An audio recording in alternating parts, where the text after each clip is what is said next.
Tuwang-tuwa ang mga fans ni Catherine Bernardo at Alden Richards dahil na rin sa mga video at mga photos na kumakalat ngayon sa social media na talaga namang hindi tinatantanan ni Alden Richards ang mga ganap sa buhay ni Catherine Bernardo.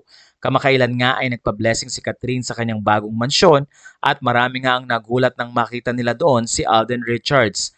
Ayon sa post ng mga netizen, tuwang-tuwa sila na talagang nag-e-effort si Alden Richards sa mga ginagawa niya para kay Catherine. Kamakailan ay tinanong din si Alden Richards kung ano na ang estado ng kanilang relasyon.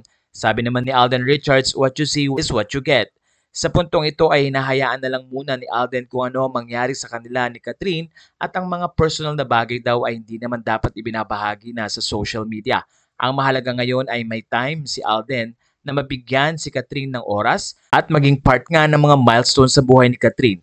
Marami rin kasing mga fans ang naghihintay at sana nga daw ay matuloy na ang part 2 ng Hello Love Goodbye na matagal na rin iniintay ng mga fans at pati na rin ng mga nanood ng nasabing pelikula.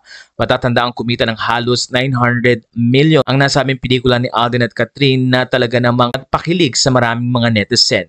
Ilang mga fans din na nagsabing tila nakatulong din ang breakup ni Catherine at ni Daniel Padilla upang lalong makita ni Catherine ang potensyal na pwede pa niyang gawin lalo na sa show business at makasama din ni Catherine ang mga taong dapat niyang makasama lalo na sa mga proyekto. At dahil single si Catherine ngayon, mas marami siyang time na makipag-collaborate at makita ang kanyang sarili na gumawa ng mga proyekto sa mga artistang mahuhusay din at hindi nga maging limited ang kanyang ginagalawan pagdating sa show business. Samantala, umaasa naman ng mga fans mas malalim pa ang magiging relasyon ni Alden Richards at pati na rin ni Catherine Bernardo.